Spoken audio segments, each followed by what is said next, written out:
แม่ไหนใส่รางมันไม่มีที่หาที่ขีดก่อนที่ขีดอยู่หน้าแต่มันต้องแม่ที่ขีดอยู่ไหนอยู่ไหนอ่ะแม่ไม่รู้อยู่ไหนตอนแรกยกคนมองไม่เห็นที่ยอเลย ที่ฉีดอยู่ไหนเนี่ยฮะที่ฉีดอยู่ตรงไหนมองไม่เห็นเลยฮะก็เจอก่อนอะไรจะแล้วสิไหมไฟไหมไฟไหมไฟไหมไฟไหมอย่าดูไปใกล้ใกล้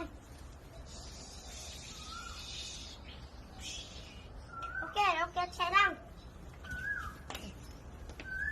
ใช้ร่างอายุเสียงต้องอยู่ตรงนั้นโอเคเดี๋ยวเก็บใช้ร่างโอเคใช้บ้านเป็นคนจับลูกตะเคียนกินน้ำโอเคฉีดในบ้านฉีดน้ำ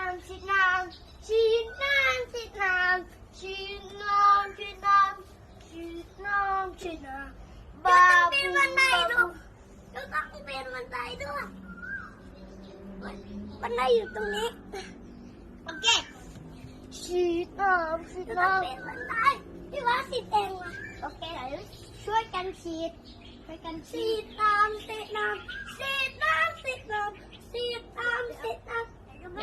ระวังทุกคนนี่จะไปช่วยคนบาดเจ็บโดนไฟไหม้ดูไฟไหม้ฉีดไปแล้วนะเราไปกันเราเชิญลงไปอย่าลืมเจ้า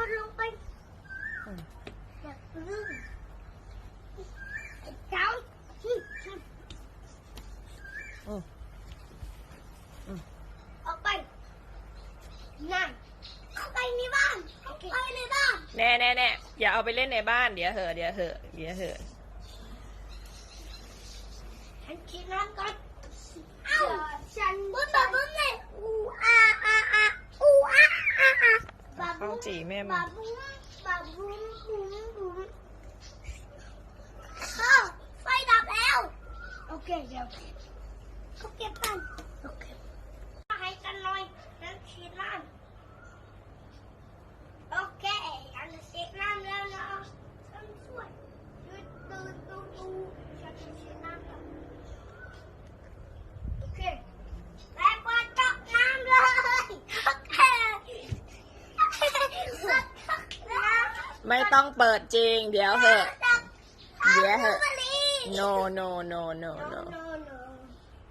noไม่ต้องเล่นไปน้ำท่วมนี่ไงเราจะเปิดน้ำเยือกไอ้เก้าไปเลย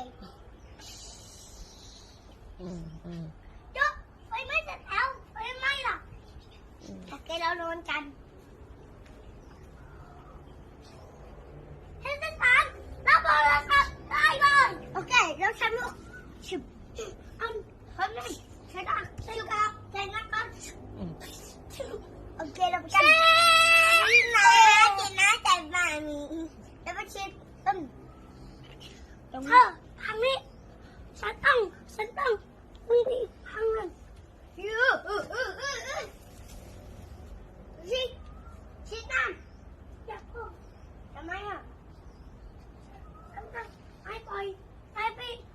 ปบังคับรถนะตัวนั้นอ่ะออกมาโอเคฉันจะไปบังคับรถฉันได้เขาต้องไปอยู่ในรถ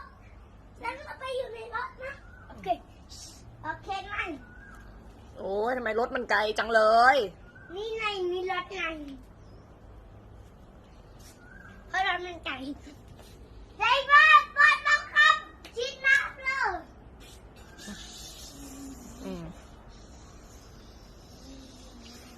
ยูไฟดับแล้ว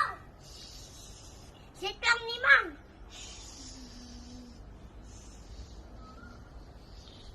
ชิดแล้วนั่นเก็บก่อน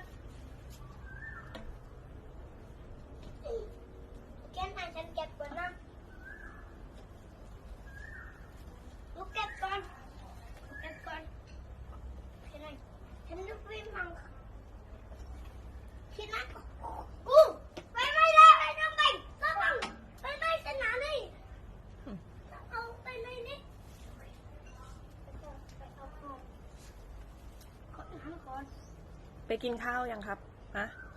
ไปกินข้าวกันไหมครับ โอเคไปกินยังไม่เสร็จ น้ำยังไม่เสร็จ